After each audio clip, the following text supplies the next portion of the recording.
Hello दोस्तों, नमस्कार। Online science class में आपका पुनः स्वागत है। वीडियो के इस भाग में हम एनसीईआरटी के क्वेश्चन आंसर को सॉल्व करेंगे। एनसीईआरटी आप लोग एनसीईआरटी की बुक खोल लीजिए और देखिए, उसमें पेज नंबर 111 पर जो क्वेश्चन दिए गए हैं उसके आंसर यहाँ पे हम बताने वाले हैं। आप लोग सारे आंसर को जो है वीडियो को पॉज करके अपनी बुक में अपनी का नोट्स में लिखते जाएंगे और समय समय पर कमेंट करके ये बताएंगे कि वीडियो आपको कैसा लगा। तो आगे बढ़ते हैं। क्वेश्चन नंबर जो एक है एनसीईआरटी के पेज नंबर 111 पे, वो है स्वयं पोषी पोषण तथा विषम पोषी पोषण में क्या अंतर है। तो इसको हम पढ़ा भी चुके हैं, यहाँ पे हम फिर से बता देते हैं कि स्वयं पोषी पोषण क्या होता है, विषम पोषी पोषण क्या होता है। आपको यहाँ पे कॉलम बनना है, यहाँ पे स्वयं पोषी पोषण, यहाँ पे विषम पोषी पोषण को लिख लेना है। और यहाँ पे पहला पॉइंट लिखना है स्वयं पोषी पोषण में कि वह जीवधारी जो अपना भोजन सूर्य के प्रकाश की उपस्थिति में स्वयं बना लेते हैं उसे हम स्वयं पोषी पोषण कहते हैं। और दूसरे इसमें पहले पॉइंट में इसमें क्या लिखेंगे, विषम पोषी पोषण में यहाँ पे लिखेंगे वह जीवधारी जो भोजन के लिए स्वयं पोषी जीवों पर निर्भर करते हैं। वह जीवधारी जो भोजन के लिए स्वयं पोषी जीवों पर निर्भर करते हैं या उन्हीं से अपना भोजन प्राप्त करते हैं, उसे हम विषम पोषी पोषण कहते हैं। यहाँ पे लिखेंगे उदाहरण जो स्वयं पोषी पोषण का है वो है पौधे। सब संसार के जितने भी पेड़ पौधे हरे पौधे हैं वो सब स्वयं पोषी पोषण के उदाहरण हैं। और इसके यहाँ पे उदाहरण लिखेंगे संसार के समस्त जंतु, समन जंतु और कवक मतलब फंगी जो होते जैसे फफूंद कहते हैं, वो भी विषम पोषी पोषण का उदाहरण है। यहाँ पे जो है समस्त जंतु इंक्लूडिंग ह्यूमन, मनुष्य भी इसमें आ जाएगा, सब क्या है विषम पोषी पोषण के उदाहरण है। आगे चलते हैं क्वेश्चन नंबर 2 की तरफ। क्वेश्चन नंबर 2 पर है प्रकाश संश्लेषण के लिए आवश्यक कच्ची सामग्री पौधा कहाँ से प्राप्त करता है। तो इसका उत्तर है कि पौधा जो है जो कच्ची सामग्री होती है, जो जल होता है, उसको जड़ के द्वारा भूमि से प्राप्त करता है। ठीक है, जो कार्बन डाइऑक्साइड होती है वह पौधा उसे वायुमंडल से रंध्रों मतलब क्या होता है, जो पत्तियां होती हैं, पत्तियों में की निचली सतह पर छोटे छोटे छिद्र पाए जाते हैं जिसे हम रंध्र कहते हैं। इन्हीं रंध्रों के द्वारा जो है वायुमंडल से कार्बन डाइऑक्साइड को खींच लिया जाता है। अर्थात कि कार्बन डाइऑक्साइड जो कच्चा पदार्थ है वह वातावरण से लिया जाता है रंध्रों के द्वारा।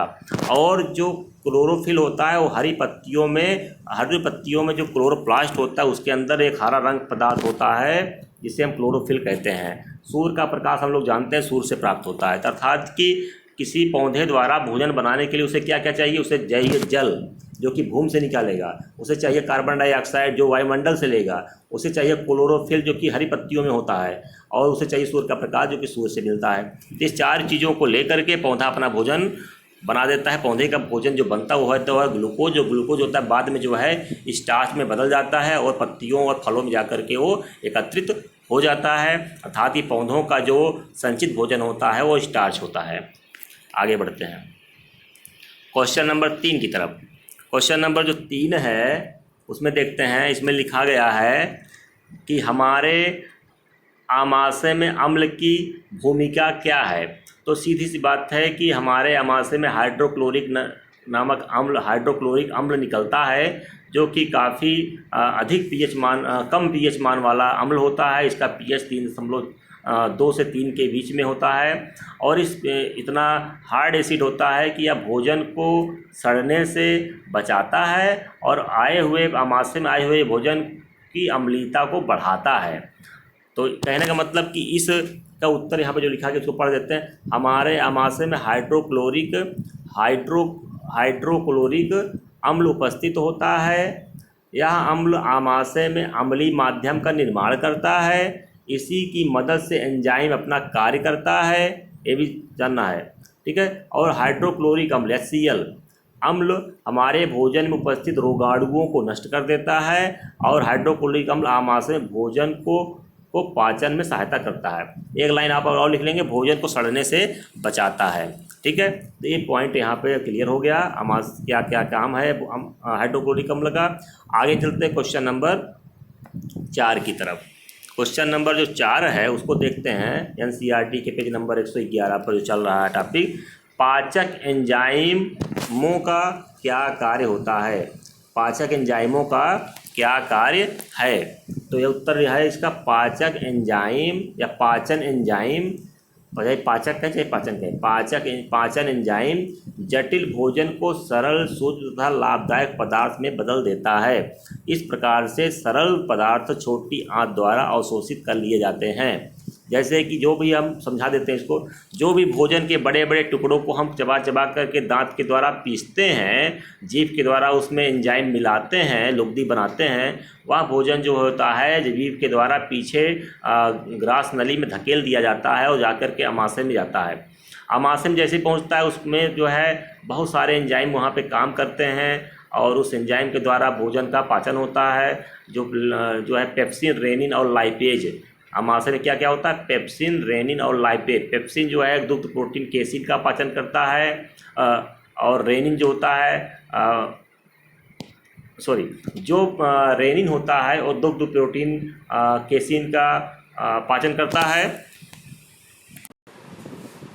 जैसा कि हमने बताया कि जो पेप्सिन होता है वह दुग्ध प्रोटीन केसिन का पाचन करता है और रेनिन भी मिल्क प्रोटीन का पाचन करता है, जो कि बच्चों में मिल्क प्रोटीन का पाचन करता है, और जो लाइपेज होता है वह आशा का पाचन करता है। इस प्रकार से जो पाचन एंजाइम होते हैं वो जो बड़े बड़े भोजन के टुकड़े होते हैं उसको छोटे छोटे लाभदायक पदार्थों में बदल देते हैं। इसका उत्तर आप यहाँ पे लिख लेंगे। आगे चलते हैं क्वेश्चन नंबर 5 की तरफ। क्वेश्चन नंबर जो 5 है वो है यहाँ पे पचे हुए भोजन को अवशोषित करने के लिए क्षुद्रांत को कैसे अभिकल्पित किया गया है?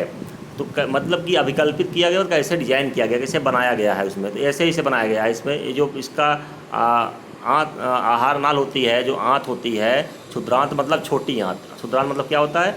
छोटी आंत। छोटी आंत होती है, उसमें ऐसे उंगली के समान ऐसे उभार निकले रहते हैं। ऐसे देखो, क्षुद्रांत में हजारों सूक्ष्म अंगुली नुमा, अंगुली के समान बिलाई होते हैं। इसे उभार को क्या कहते हैं? इसे कहते हैं बिलाई। इसे क्या कहते हैं? बिलाई कहते हैं, बिलाई होते हैं। इसी कारण इसका आंतरिक क्षेत्रफल बढ़ जाता है और क्षेत्रफल के बढ़ने से अवशोषण भी बढ़ जाता है या अवशोषित भोजन रुधिर में पहुंचता है। अर्थात कि कैसे डिजाइन होती है इसकी, अंगुली के समान इसमें उभार निकले रहते हैं, उसे बिलाई कहते हैं, जिससे कि आंतरिक क्षेत्रफल बढ़ा दिया जाता है इसके द्वारा। आगे चलते हैं क्वेश्चन नंबर, अब जो है क्वेश्चन नंबर 5 तक जो है पेज नंबर 111 जो हम क्वेश्चन लेके पढ़ा रहे थे, क्वेश्चन नंबर 5 तक 5 क्वेश्चन ले करके इसको हमने पढ़ाया। ये क्वेश्चन यहाँ तक करके 5 क्वेश्चन जो है पेज नंबर 111 का सॉल्व हो गया है। तो ये वीडियो लंबा ना हो जाए इसलिए वीडियो को यहाँ पे ब्रेक करके हम अगले टॉपिक में क्वेश्चन पेज नंबर 116 वाले क्वेश्चन को पढ़ाएंगे। तो आज के इस वीडियो में इतना ही, मिलते हैं अगले वीडियो में, तब तक के लिए नमस्कार।